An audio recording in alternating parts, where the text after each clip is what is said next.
What's up, Razmanites? You got the Razman here. This is my second attempt at this episode, and the reason it's my second attempt is because, well, it happened again. I hadn't even run any programs on my computer today, and I went to do this review, and my microphone levels were all low for no reason at all. So I'm starting to think that maybe it's not Dragon after all, that it's just every program being affected because my sound card's going bad. And if my sound card is going bad, then that is money that I definitely don't have right now. So yeah, just cross your fingers for me that I can figure out some other way to get this under control. At any rate, as the title says, this is a non-spoiler review for Men in Black 3. That is the review I talked about yesterday that I didn't know if I was going to do or not, but it did happen. Saw Men in Black 3 today. So we're going to talk about it without giving anything away. Today, on the Razman's Reality. Razman's Reality. Razman's Reality. It's not a catchphrase, it's a way of life. Didn't get a chance to get into this yesterday during the microphone update video, but I'm going to be leaving the tray on from here on out just because it allows me to sit more comfortably, unless it bothers you guys when there's nothing on it. If it does, let me know and I'll take it off. Okay, so first thing I'm going to say straight out of the gate is that I saw this in IMAX 3D again because it's what my dad, who treated us to the film, wanted to do, because he had such a ball at the Avengers, same as I did, same as everybody who saw the film and my family did. But what I can say about this one is save your money.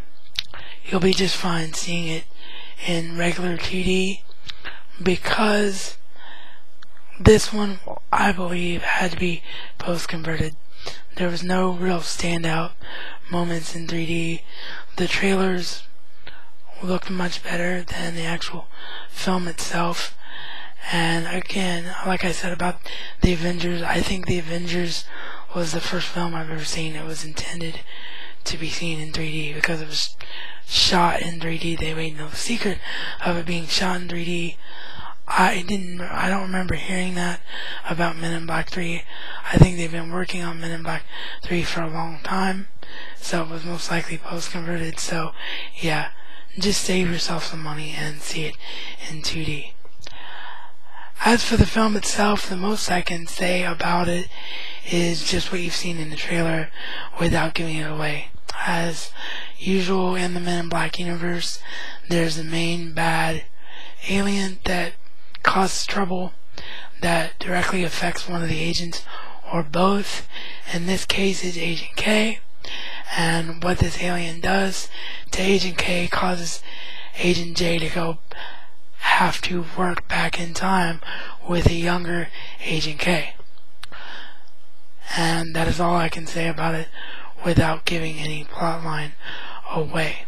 So, cinematography really well done, direction really well done. The film definitely feels like the same universe, same world. There was no drop off there, and the periods in time when they did go back in time in the story arc really feels like that time period too.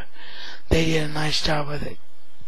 So now on to the acting. The acting was superb. Will Smith is just as good as ever as Agent J, even though he's slightly older in this film than he was in the previous two in the franchise, and he even tells a joke about that in the course of the film, which I thought was really, really great and a really classy move by the writers and by Will Smith to actually do it.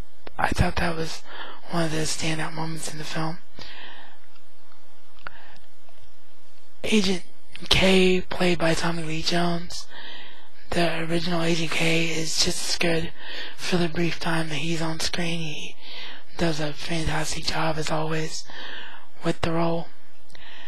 The new supporting characters do a good job in this movie, and there's one in particular that becomes important because at the very beginning of the film we learn that one of our main characters in the franchise has died, and originally I was like, well, why did they do that? That's stupid. I imagine it was because the person that plays the character probably just didn't want to come back for another film, but in any case I was a little bit surprised that they did that. But the way they did it and the way they spun it off was they allowed this new sub-character to be a key pivotal role in the entire story arc, even going back to the past. So I really liked the way that they worked the new agent into the mix and made it work. And James Brolin is perfect as young K. He has all of Tommy Lee Jones's mannerisms and speech patterns down as K, and he looks like a young Tommy Lee Jones should look.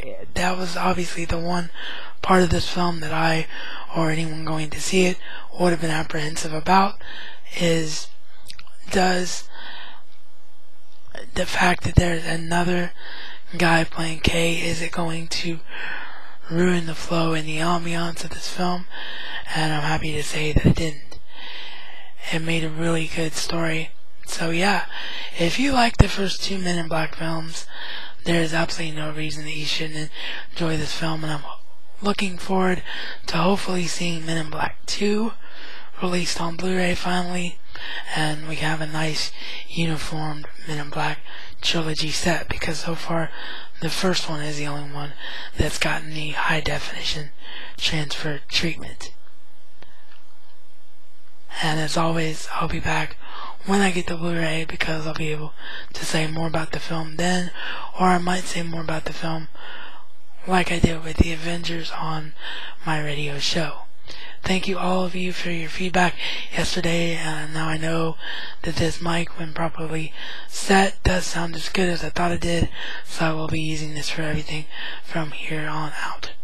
And even though I'm shooting this on Memorial Day late, because it's a second take and it probably won't actually get up on Memorial Day, I want to thank all of the troops in the United States of America. This country could not exist without you and your sacrifices. May God bless you and your family for everything you do and continue to do to preserve our freedom. This is Reality According to the Razman. And Razman style, it's not just a catchphrase, but a way of life.